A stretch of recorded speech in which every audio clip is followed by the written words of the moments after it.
हाय दोस्तों, आज की कहानी है दो बहू बेटे के बीच में सास का बंटवारा। कहानी अगर पसंद आए तो वीडियो को लाइक, सब्सक्राइब, कमेंट जरूर करना। मैं शनिवार की शाम ऑफिस से ही एक रात मायके में रुकने आ गई। ऋचा दीदी भी 2 दिनों के लिए आई हुई थी। सोचा सबसे जी भर कर बातें करूंगी, पर मेरे पहुंचने के घंटे भर बाद ही पवन का फोन आ गया। मैं बाथरूम में थी, इसलिए मम्मी ने उनसे बातें करी। पवन ने फोन करके बताया कि तेरी सास को बुखार आ गया है। कुछ देर बाद मुझे यह जानकारी देते हुए माँ साफ तौर पर नाराज नजर आ रही थी। मैं फौरन तमतमाती हुई बोली, अभी मुझे यहाँ पहुँचे 1 घंटा भी नहीं हुआ है कि बुलावा आ गया।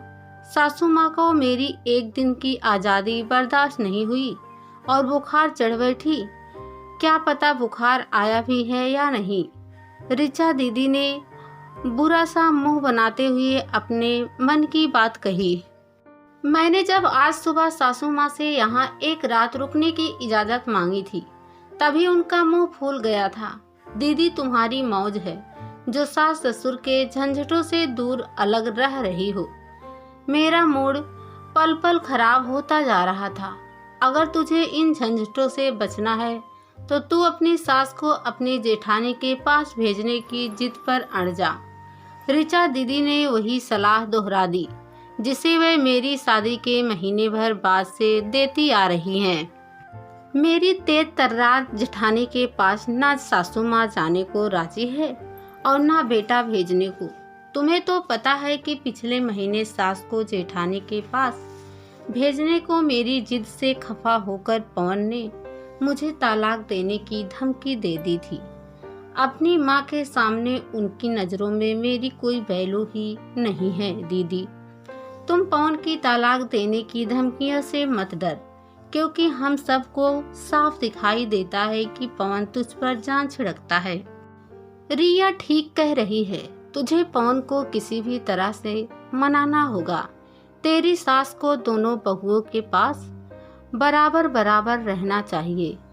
माँ ने दीदी की बात का समर्थन किया। मैंने गहरी सांस छोड़ते हुए कहा, माँ फिलहाल मुझे वापस जाना होगा। पागलों जैसी बात न कर। माँ भड़क उठी, तू जब इतने दिनों बाद सिर्फ 1 दिन को बाहर निकली है तो यहाँ पूरी आराम करके जा। माँ, मेरी जिंदगी में आराम करना कहाँ लिखा है। मुझे वापस जाना ही पड़ेगा। कहा अपना बैग उठाकर मैं ड्राइंग रूम की तरफ चल पड़ी। शिखा, तू इतना डर क्यों रही है? देख, पवन ने तेरे फौरन वापस आने की बात एक बार भी माँ से नहीं कही है। दीदी ने मुझे रोकने को समझाने की कोशिश शुरू की। दीदी, अगर मैं नहीं गई तो इनका मूड बहुत खराब हो जाएगा। तुम तो जानती ही हो कि ये कितने गुस्से वाले इंसान हैं। उन सब का समझाना बेकार गया और करीब घंटे भर बाद मुझे दीदी व जीजा जी कार से वापस छोड़ आ गए। अपनी नाराजगी दर्शाने के लिए दोनों अंदर नहीं आए। मुझे अचानक घर आया देख पवन चौंकते हुए बोले, अरे तुम वापस क्यों आ गई हो? मैंने तुम्हें बुलाने के लिए थोड़े ही फोन किया था। मेरे लौट आने से उनकी आंखों में पैदा हुई खुशी की चमक को नज़रअंदाज करते हुए मैंने शिकायत की, मुझे 1 दिन भी आपने चैन से अपने मम्मी पापा के घर नहीं रहने दिया। क्या 1 रात के लिए आप अपनी बीमार माँ की देखभाल नहीं कर सकते थे? सच कह रहा हूँ कि मैंने तुम्हारी मम्मी से तुम्हें वापस भेजने को नहीं कहा था। वापस बुलाना नहीं था तो फोन क्यों किया? फोन तुम्हें सूचना देने के लिए किया था। स्वीट हार्ट, क्या सूचना कल सुबह नहीं दी जा सकती थी? मेरे सवाल का उसने कोई जवाब देते नहीं बना। उनके आगे बोलने का इंतजार किए बिना मैं सासू माँ के कमरे की तरफ चल दी।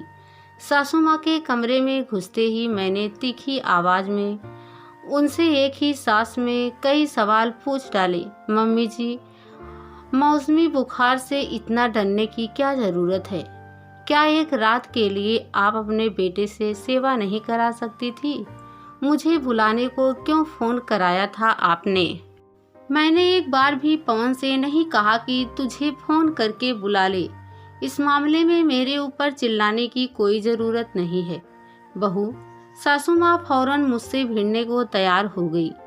इनके लिए तो मैं खाना साथ लाई हूँ। आपने क्या खाया है? मैं सुबह जो दाल बनाकर, मेरा मन कोई दाल वाल खाने का नहीं कर रहा है। उन्होंने नाराज लहजे में जवाब दिया। तो बाजार से टिकिया या छोले भटूरे मंगवा दूं? बेकार की बातें करके तू मेरा दिमाग मत खराब कर। बहू, सच में मेरा दिमाग खराब है। जो आपकी बीमारी की खबर मिलते ही यहाँ भागी चली आई। जिस इंसान के पास इतनी जोर से चिल्लाने और लड़ने की एनर्जी है, वह बीमार हो ही नहीं सकता है। मैंने उनके माथे पर हाथ रखा तो मन ही मन चौंक पड़ी, क्योंकि मुझे महसूस हुआ मानो गरम तवे पर हाथ रख दिया हो। तू मुझे और ज्यादा तंग करने के लिए आई है क्या? देख, मेरे ऊपर किसी तरह का एहसान चढ़ाने की कोशिश मत कर। उनकी तरफ से पूरा ध्यान हटाकर मैं पवन से बोली, आप खड़े खड़े हमें ताड़ क्यों रहे हो? गीली पट्टी क्यों नहीं रखते हो मम्मी जी के माथे पर? इन्हें तेज बुखार है, मैं अभी गीली पट्टी रखता हूँ। कहा मैं हड़बड़ाए से रसोई की तरफ चले गए। मैं आपके लिए मूंग की दाल की खिचड़ी बनाने जा रही हूँ। मैं कुछ नहीं खाऊंगी। मेरे लिए तुझे कष्ट करने की जरूरत नहीं है। वह नाराज ही बनी रही। मैं भी फौरन भड़क उठी। आपको भी मुझे ज्यादा तंग करने की जरूरत नहीं है। पता नहीं मैं क्यों आपके इतने नखरे उठाती हूँ। बड़े भाई साहब के पास जाकर रहने में पता नहीं आपको क्या परेशानी होती है। तू एक बार फिर कान खोल कर सुन ले कि यह मेरा घर है और मैं हमेशा यहीं रहूंगी। तुझसे मेरा काम ना होते हो तो मत किया कर। बेकार की चकचक से मेरा समय बर्बाद करने के बजाय यह बताओ कि क्या चाय पिएंगी? मैंने अपने माथे पर यूं हाथ मारा मानो बहुत तंग हो गई हूँ। तू मेरे साथ ढंग से क्यों नहीं बोलती है बहू? यह सवाल उन्होंने कुछ धीमी आवाज में पूछा। अब मैंने क्या गलत कहा है? तू चाय पीने को पूछ रही है या लड़ मार रही है? आपको तो मुझसे जिंदगी भर शिकायत बनी रहेगी। मैं अपनी हंसी न रोक पा रही थी, इसलिए तुरंत रसोई की तरफ चल दी।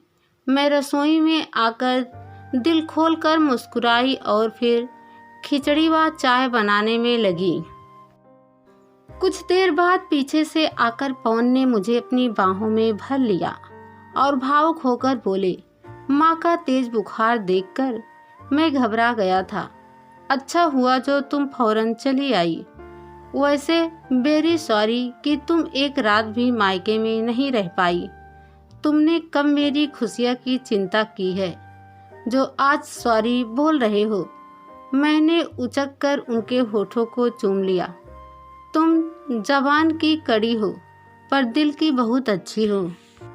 मैं समझ रही हूँ अपनी बीमारी माँ की सेवा कराने के लिए मेरी झूठ तारीफ करने की तुझे कोई जरूरत नहीं है।